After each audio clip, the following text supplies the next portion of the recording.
6 நாள் கூட அமைதியா இருக்க முடியல. ஆட்சிக்கு வந்து அரை மணி நேரத்திலே ஆரம்பிச்சிட்டாங்க. பாவம், ஒரு கல்யாண வீட்டுல எல்லாம் போய் புலம்பிட்டு இருக்காங்க.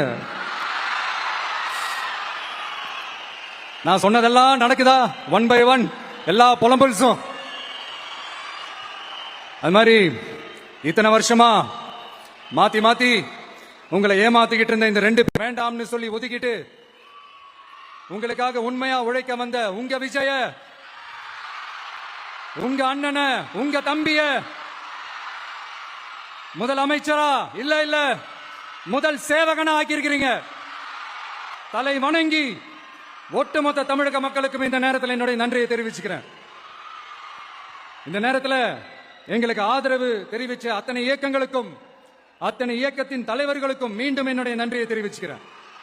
புரட்சி தலைவர் எம்ஜிஆர் அவர்களுடைய முதல் தேர்தலில் கூட இந்த அளவுக்கு ஒரு ஓட் பர்சன்டேஜ் வாங்கல அப்படின்ட்டு நிறைய பேர் சொன்னாங்க. ஆனா நீங்க டிவி கேட்க அவ்வளவு நீங்க ஆதரிச்சிருக்கிறீங்க. நான் எம்ஜிஆர் அவர்களோட எல்லாம் நான் கம்பேர் பண்ணல. எம்ஜிஆர் தான். ஆனா நாம பெரியார், அண்ணா, எம்ஜிஆர் அவர்கள் வழியில ஒரு அன்பா உழைக்க வந்த உங்க விஜய், அவ்வளவுதான். 1977 நீங்க போடாத ஓட்ட 2026 நீங்க போட்டிருக்கிறீங்க.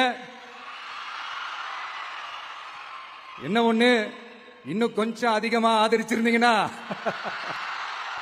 கொஞ்சம் நல்லா இருந்திருக்கும். பட் பரவாயில்ல, ஃபியூச்சர்ல வரப்போற எல்லா தேர்தலையும் உங்களுடைய முழு சப்போர்ட் என்னால வாங்க முடியும்ன்ற அந்த ஒரு நம்பிக்கை இப்போ என் மனசுல ரொம்ப ஆழமா பதிஞ்சிருக்கு. ஏன்னா நீங்க அமைச்சு கொடுத்திருக்கிற இந்த ஆட்சியில எல்லா நன்மைகளையும் நீங்க கண்கூடா பார்க்க தான் போறீங்க அப்படின்ற அந்த கான்பிடன்ஸும் இப்ப என் மனசுல ரொம்ப ஆழமா பதிஞ்சிருக்கு. யார் எந்த நிலைமைக்கு எந்த பொசிஷன்ல போனாலும் இந்த கிண்டலும் கேலியுமா பேசுறது இருக்கதானே செய்யும். நம்மளை பத்தி, நம்ம அரசியலை பத்தி, நம்ம பேச்சை பத்தி இந்த கிண்டலும் கேலியுமா பேசிட்டு தானே இருப்பாங்க. அவங்க எல்லாருக்குமே என் சைட்ல இருந்து ஒரே ஒரு ரிக்வெஸ்ட், தயவு செஞ்சு நிப்பாட்டிராதீங்க. தயவு செஞ்சு கண்டினியூ பண்ணுங்க. நீங்க தான் என்னோட எனர்ஜி ஃபோர்ஸ். நீங்க பேசிக்கிட்டே இருங்க, பேசிக்கிட்டே இருங்க, பேசிக்கிட்டே இருங்க. நான் மக்களுக்கு தேவையான நல்லதை செஞ்சுக்கிட்டே இருக்கேன், செஞ்சுக்கிட்டே இருக்கேன், செஞ்சுக்கிட்டே இருப்பேன். அடுத்து இப்ப நம்ம புதுசா அந்த சூட்லாம் போட்டு வரோம்ல, அதை பத்தி கூட நிறைய பேரு, ஏன் நாமெல்லாம் கோட் சூட்லாம் போடக்கூடாதா? அதிகாரம் செய்யறவங்களும் ஆதிக்க சக்திகளும் மட்டும் தான் கோட் சூட்லாம் போடணுமா? அப்பெல்லாம் எதுவுமே கிடையாது. நான் என்ன கலர் கலராவா போட்டு வரேன்? 2 கலர். நம்ம எல்லாரும் மனசு மாதிரியே பிளாக் அண்ட் ஒயிட். எல்லாத்திலும் பிளாக் அண்ட் ஒயிட்டா இந்த விஜய் இருப்பான் அப்படின்னு காட்டுறதுக்கு தான் அந்த கலர். அடுத்து அந்த பிளாக் கூட யாரை குறிக்கும், எதை குறிக்கும்ன்றது நான் சொல்லிதான் தெரியணும்னு அவசியம் இல்லை. உங்களுக்கே நல்லா தெரியும். எல்லாத்துக்கும் இப்படி வழக்கம் சொல்லிக்கிட்டு நசன் பேசுற டைப்பும் நம்ம கிடையாது. உங்களுக்கே தெரியும், அதிகபட்சமா எல்லா மீட்டிங்லும் 20 நிமிஷம்குள்ளதான் நான் பேசியிருக்கிறேன். அதனால இப்ப மக்கள் என்கிட்ட என்ன சொல்றாங்க அப்படின்னா, இந்தப்பா விஜய், நீ எங்களுக்காக உழைக்கிறதுக்காக வந்திருக்கிற, அந்த வேலையை மட்டும் பாரு, உன்னை பத்தி பேசுறவங்கள நாங்க பாத்துக்கிறோம் அப்படின்னு சொல்லிட்டாங்க. சரி, ஆனது ஆச்சு. இப்ப என்ன உனக்கு எதிரிகளே இல்லையா அப்படிலாம் கேட்டா அப்படிலாம் நான் சொல்ல மாட்டேன். அப்படிலாம் நான் நினைக்கவும் மாட்டேன். அப்படி நினைக்கவும் கூடாது. இப்பவும் சொல்றேன், அரசியல் ரீதியா சொல்றேன், 2 பேருக்கு நடுவுல தான் போட்டியே. ஒன்னு இன்னொன்னு, எஸ், ஒன்னு டிவிக்கு, இன்னொன்னு டிஎம்கே. இதுக்கு நடுவுல வேற யாருக்கும் எந்த வேலையும் கிடையாது. ஏதாவது இருக்குன்னு சொல்றீங்க? எலெக்ஷனுக்கு முன்னாடியும் அவங்களுக்கு ஒரு வேலையும் இல்ல. இப்ப எலெக்ஷனுக்கு அப்புறம் சுத்தம். ஆனா இந்த திமுகவும் மற்றும் பலரும் ஒன்னா சேர்ந்துகிட்டு இந்த விஜயோட ஆட்சி வந்துடக்கூடாதுன்னு சொல்லி ஒரு கூத்து ஒண்ணு பண்ணாங்களே, அந்த கடைசி 5 நாள், அடாடாடாடா, நமக்கெல்லாம் ஓஹோ இப்படியெல்லாம் கூட நடக்குமோ என்ன கூத்துங்கிறீங்க. ஆனா ஃபியூச்சர் என்னவா இருக்கும்ன்றதை மட்டும் இப்ப நான் சொல்றேன்.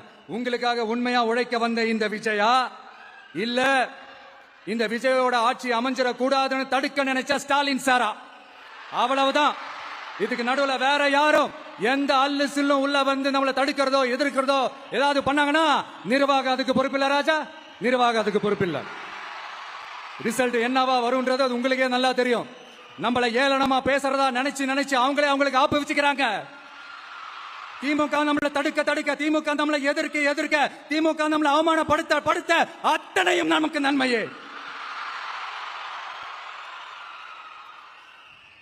உனக்கு கவனிச்சிங்களா மக்களே, நம்ம ஆட்சிக்கு வந்ததுக்கு அப்புறம் ஒரு விஷயம் ஒண்ணு நடந்துகிட்டு இருக்கு.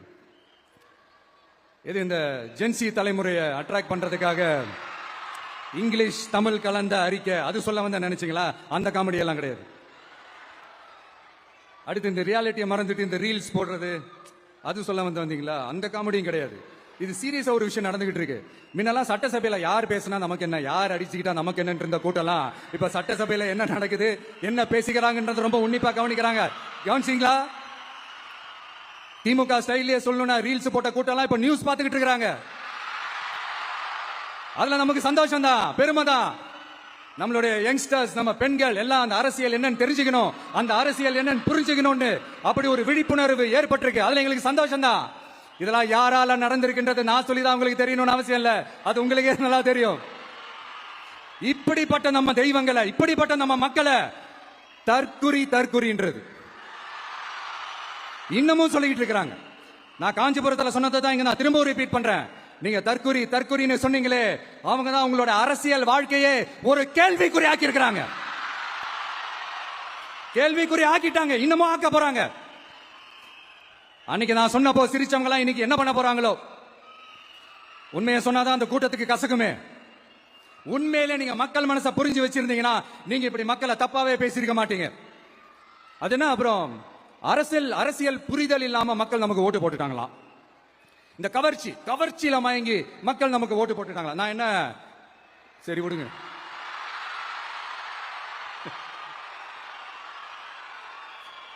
மக்கள் அவங்களுக்கு ஓட்டு போட்டா அந்த மக்கள் நல்லவங்களாம், அதே மக்கள் நமக்கு ஓட்டு போட்டா அந்த மக்கள் கெட்டவங்களாம். தற்குறியா? இதே மக்கள் தான் இத்தனை வருஷமா உங்களுக்கு ஓட்டு போட்டுட்டு இருந்தாங்க. உங்களுக்கு மட்டும் என்ன வேற ஏதாவது பிளானட்ல இருந்து குதிச்சு ஓட்டு போட்டு போனாங்களா? தற்குறியாமா? தற்குறி நல்லா வருது, வேணான்னு பாக்குறேன். எங்க அண்ணன் விஜயகாந்த் அண்ணன் சொல்ற மாதிரி அண்ணா அவர்கள் ஆரம்பிச்ச கட்சியை ஒரு அடிமை கூடாரமா ஆக்குனது யாருங்க சார்? இப்படி எல்லாம் ஆக்கிட்டு உண்மையை சொல்லு உடன்பிறப்பேவா. உங்களோட அந்த உண்மையான உடன்பிறப்புக்கெல்லாம் என்ன சொல்றாங்க தெரியுமா சார்? திமுக இப்படி ஆனதுக்கு காரணம், அந்த காரணத்தை வெளியில எல்லாம் போய் தேடாதீங்க, உங்க குடும்பத்துக்குள்ளேயே கேளுங்கிறாங்க. உங்களுக்காக மாடா உழைச்சி தேய்ச்சி போய் கிடக்கிறோம். திமுக இப்படி ஆனதுக்கு காரணம் உழைக்காம சொகுசா இருக்கிற உங்க குடும்பத்துக்குள்ளேயே போய் கேளுங்கிறாங்க. ஒவ்வொரு திமுக தொண்டனும் அதை சொல்றாங்க. அதை புரிஞ்சிக்காம நம்மளையும் நம்ம மக்களையும் தப்பா பேசிக்கிட்டு நீங்க மக்களை தப்பா பேசுனீங்கன்னா இந்த விஜய் வந்து கேள்வி கேட்பான், சும்மா இருக்க மாட்டான். இந்த விஜயும் தமிழ்நாட்டு மக்களும் வேறு இல்லை. இந்த விஜய் தான் தமிழ்நாட்டு மக்களோட ஒரு உண்மையான ஒரே பிரதிநிதி. இது இன்னைக்கும் சரி, நாளைக்கும் சரி, நாளன்னைக்கும் சரி, இதுதான் நிஜம். மறுபடியும் சொல்றேன், நமக்கும் மக்களுக்கும் இடையே இருக்கிற இந்த பூர்வ ஜென்ம பந்தத்தை, அந்த உறவை ஏதோ இந்த சதிகள் சூழ்ச்சிகள் பண்ணி யாராலையும் எதுவும் கெடுக்கவே முடியாது. கெடுக்க ட்ரை பண்ணீங்க நம்ம ஆட்சிக்கெல்லாம் வரதுக்கு முன்னாடி.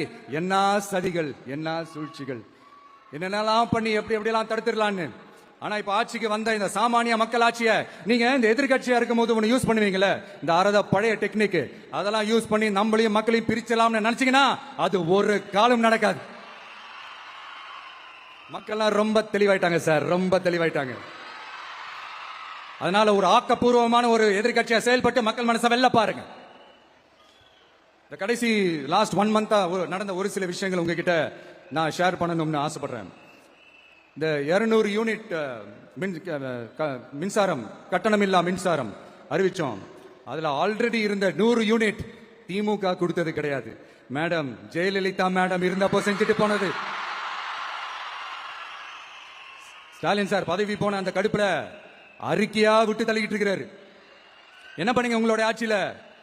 மக்கள் பணத்தை, டாஸ்மாக்ல இருந்து அடிச்ச அந்த பணத்தை, ஊழல் செஞ்ச அந்த ஃபைல க்ளோஸ் பண்றதுக்கு அலையா அலைஞ்சிங்க. ஆனா இந்த விஜய் மக்களுக்கு தொந்தரவா இருக்கிற அதே டாஸ்மாக க்ளோஸ் பண்ணா. விவசாயிகளோட அந்த கடனை தள்ளுபடி மேக்சிமம் இந்த 1 மந்த்ல என்ன செய்ய முடியுமோ அதை செஞ்சான். நீங்க தான் அந்த நிதி சம்பந்தமா இருக்கிற எல்லா கேட்டையும் லாக் பண்ணி வச்சுட்டு போயிருக்கிறீங்க. அதை சரி செய்ய வேணாமா? அதை ஒழுங்குபடுத்த வேணாமா?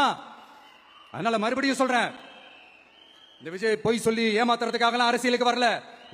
கூடவே நிக்கிறதுக்காக மட்டும்தான் அரசியலுக்கு வந்திருக்கிறேன். அதுல எந்த மாற்று கருத்துமே கிடையாது. கவலையப்படாதீங்க விவசாய பெருமக்களே. அடுத்து இந்த சட்டம் ஒழுங்கு அது சரியில்லை இது சரியில்லைன்னு சொல்லி திமுகவும் மற்றும் பலரும் மாறி மாறி கூவுறீங்க. நான் ஒண்ணு கேட்கிறேன், இந்த மாடல் அரசுன்னு சொல்றீங்களே, அதுல என்ன செஞ்சு வச்சுட்டு போயிருக்கீங்க? ஒரு ஊரு விடாம ஒரு தெரு விடாம போதைப் பொருள் கலாச்சாரம் அப்படியே ஸ்ப்ரெட் ஆகி கொட்டி கிடக்குது. அது அப்பவே இனிஷியல் ஸ்டேஜ் அதை நீங்க கண்ட்ரோல் பண்ணிருந்தீங்கன்னா இத்தனை பெண்களை இழக்க வேண்டிய ஒரு சூழ்நிலை ஏற்பட்டிருக்குமா? எல்லாத்தையும் பண்ணிட்டு பழிய தூக்கி ஏன் மேல போடுறாங்க. நீங்க என்ன பழி நம்ம மேல போட்டாலும் மக்கள் நிம்மதியா வாழக்கூடிய அந்த செயலை கண்டிப்பா இந்த விஜய் செஞ்சுதான் காட்டுவான். அதுக்காக தான் எஃபிஷியன்டான போலீஸ் ஆபீசர்ஸ் நான் அப்பாயிண்ட் பண்ணியிருக்கிறேன். எஃபிஷியன்டான அந்த போலீஸ் ஆபீசர்ஸ் டீம் நான் அப்பாயிண்ட் பண்ணியிருக்கிறேன். பெண்கள் பாதுகாப்பான அந்த சிங்க பெண் காவல் படை நெக்ஸ்ட் வீக் அதை இனாகரேட் பண்ண போறோம். தப்பு செஞ்சவங்களுக்கான தண்டனை, அதுக்கான சார்ஜ் ஷீட் எல்லாமே ரொம்ப ஃபாஸ்டா ரொம்ப ஸ்பீடா செய்யறதுக்கான அந்த வேலையை செய்ய சொல்லி இருக்கிறோம். கோர்ட்ல கூட தப்பு செஞ்சவங்களுக்கான அந்த கடுமையான தண்டனை வாங்கி கொடுக்கிறதுக்கான அந்த வேலையையும் ரொம்ப சீக்கிரமா செய்ய சொல்லி இருக்கிறோம். அதனால நீங்க என்ன பழி நம்ம மேல போட்டாலும் உண்மையா உறுதியா மக்களுக்கு தேவையான எல்லா விஷயங்களையும் இந்த விஜய் செஞ்சு தான் காட்டுவான். இப்படி எல்லாம் நம்ம சொல்றதுனால இவங்க என்ன சொல்லுவாங்க தெரியுமா? அவங்க தான் ஆட்சியிலே இல்லையே, அப்புறம் ஏங்க அவங்கள குறை சொல்றீங்க அப்படின்னு கேட்பாங்க. வேர்ல வெந்நிய ஊத்திட்டு போனவங்கள வெளிச்சம் போட்டு காட்டாம பின்ன வேற என்ன சொல்லுவாங்க? இதெல்லாம் மக்கள் கிட்ட நம்ம தெளிவா எடுத்து சொல்லணும் இல்லையா? அதுக்காக தான் இதெல்லாம் சொல்லிட்டு இருக்கிறேன். நம்ம மக்களுக்காக இவ்வளவு வேலை பார்க்கிறோம்.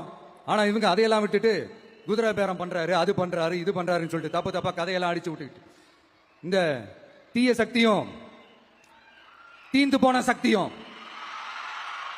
அதாங்க திமுகவும் மற்றும் பலரும் ஒன்னா சேர்ந்துக்கிட்டு திருட்டுத்தனமா யாருக்கும் தெரியாம ஒரு ஓரமா மூலையில உட்கார்ந்துட்டு பேரம் பேசி கூட்டு சேர்ந்து ஆட்சி அமைச்சு கொள்ளையடிக்க திட்டம் போட்டாங்க. அது ஏன் தெரியுமா? உங்களோட இந்த டிவிக்கு ஆட்சி அமைஞ்சா அவங்க பொழப்பே போயிடும். அந்த கொள்ளையடிக்கிறது, லஞ்சம், ஊழல் எல்லாமே கத்தம். அதான் இந்த காரணம்.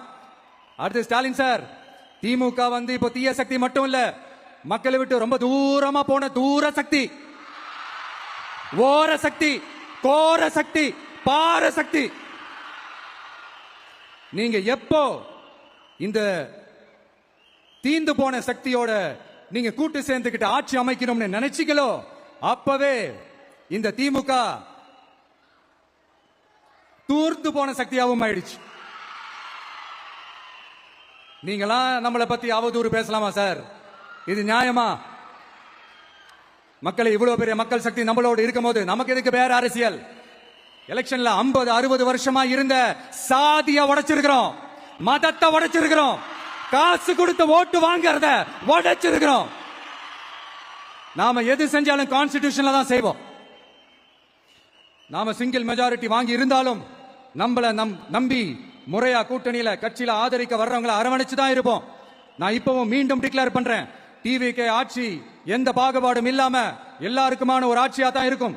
அதுல எந்த மாற்றமும் கிடையாது. ஸ்டாலின் சார் மாதிரி ஊசலாட்டம் இருக்கவே இருக்காது. மதச்சார்பற்ற கொள்கையில சமரசமே இல்லை. மாநில உரிமைகள்ல விட்டு கொடுக்கவே மாட்டோம். நதி நீர் உரிமைகளை விட்டு கொடுக்கவே மாட்டோம்.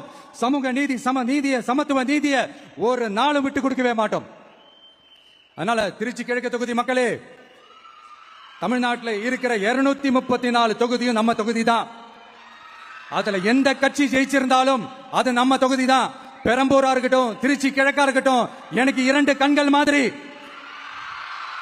அதுலயும் திருச்சி கிழக்கு என் செல்லப்புள்ள மாதிரி. அதனால வரப்போற இடைத்தேர்தல்ல உங்க வீட்டில் இருக்கிற ஒருத்தரை தான் வேட்பாளரா நிக்க வைக்க போறோம். நீங்க எப்படி இந்த விஜய்க்கு ஆதரவு கொடுத்து ஓட்டு போட்டு ஜெயிக்க வச்சீங்களோ அதே மாதிரி வரப்போற இடைத்தேர்தல்ல உங்களுடைய அந்த வேட்பாளரையும் ஜெயிக்க வைப்பீங்கன்ற அந்த ஒரு நம்பிக்கை நான் முழுமையா தான் நம்புறேன். உங்களுக்காக உழைக்க வந்திருக்கிறேன். உங்களுக்காக எல்லா விஷயத்தையும் நான் பார்த்து செய்வேன். ஊழல் இல்லாத, லஞ்சம் இல்லாத ஒரு ஆட்சியை நான் கொடுப்பேன். I understand. ஒரே நாள் அது நடக்காததான், ஒரு மேஜிக் இல்ல. பட் ஒரு நாள் அதை நான் நடக்க வைப்பேன். எனக்கு இப்ப வேற எந்த வேலையும் இல்ல உங்களுக்காக உழைக்கிறத தவிர. என் கடன் இனி என் மக்களுக்கு பணி செய்து கிடைப்பதே. மீண்டும் என்னை ஜெயிக்க வச்ச தமிழக மக்களுக்கும் திருச்சி கிழக்கு தொகுதி மக்களுக்கும் மீண்டும் என்னுடைய நன்றியை தெரிவிச்சுக்கிட்டு கான்பிடென்டா இருங்க, நல்லதே நடக்கும். வெற்றி நிச்சயம். மீண்டும் சந்திக்கும் வரை நன்றி, வணக்கம்.